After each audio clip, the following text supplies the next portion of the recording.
A coronavirus vaccine is seen as a key weapon against the pandemic. But how much will shots cost in the US? Some companies have said that a dose could sell for as little as a few bucks to as much as $25. And that vaccines may actually be available fairly quickly by industry standards, meaning less than 2 years as opposed to more than 10. It's called Operation Warp Speed.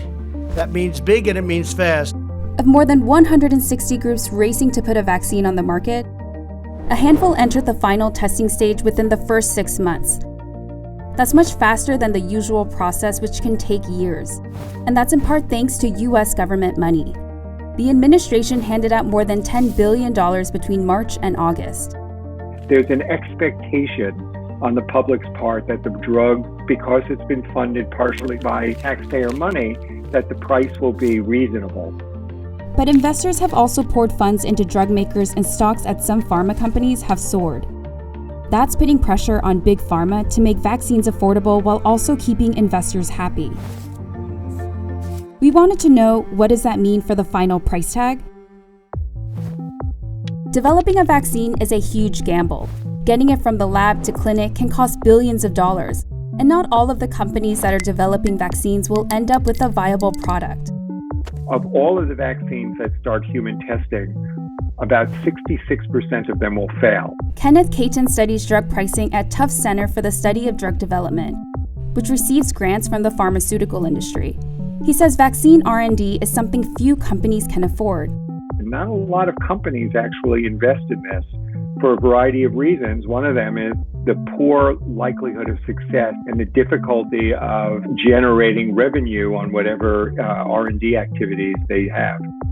But in the case of the COVID-19 pandemic, government money is taking away a lot of that risk by funding vaccine research and development and signing contracts to buy the vaccines before they're even approved.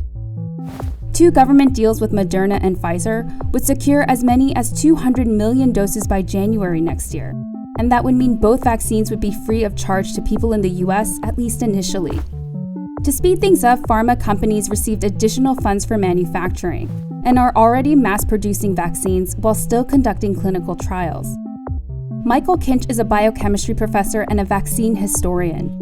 He says producing and storing vaccines can be very expensive. Under what conditions, what temperatures and humidity, and a number of things that, again, oftentimes can take years to develop. It might be that we find out that certain conditions ruin a batch of vaccine. There's also a parallel scramble to secure billions of medical-grade vials and syringes that are just as important as clinical trials. And the US isn't the only country trying to secure doses for its citizens.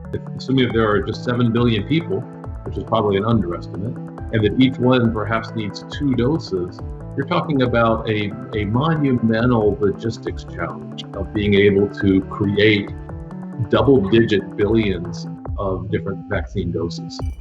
Manufacturers of glass vials have estimated that worldwide demand because of the pandemic will increase by 2 billion over the next 2 years. Since most of the medical supplies are sourced overseas, the US government is giving American glass makers and syringe suppliers federal contracts to ramp up production. Some Americans are hesitant about taking a COVID-19 vaccine because of concerns that development is being rushed.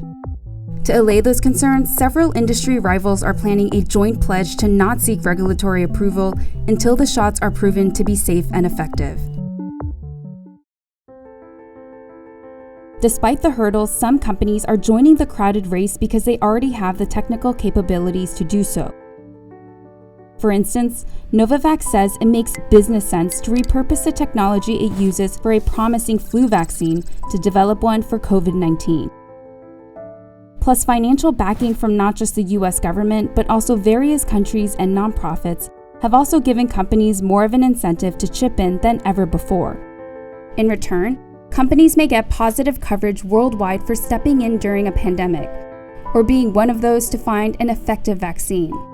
Lawmakers have said that drug makers should be held accountable to taxpayer dollars. Some companies have said their vaccines will be priced at cost because of the current crisis. We will be providing vaccine at a not-for-profit price during the emergency pandemic phase. But Pfizer and Moderna have said they still intend to make a profit. We will not sell it at cost. Kenneth Caton from Tufts points out that some pharmaceutical companies with portfolios of blockbuster drugs should be able to absorb the cost of the vaccine.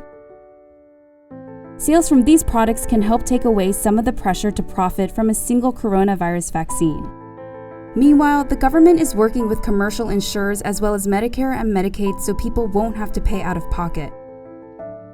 There's also a government plan to help fund the vaccines for the uninsured. Black and Latino communities have less access to healthcare than white people.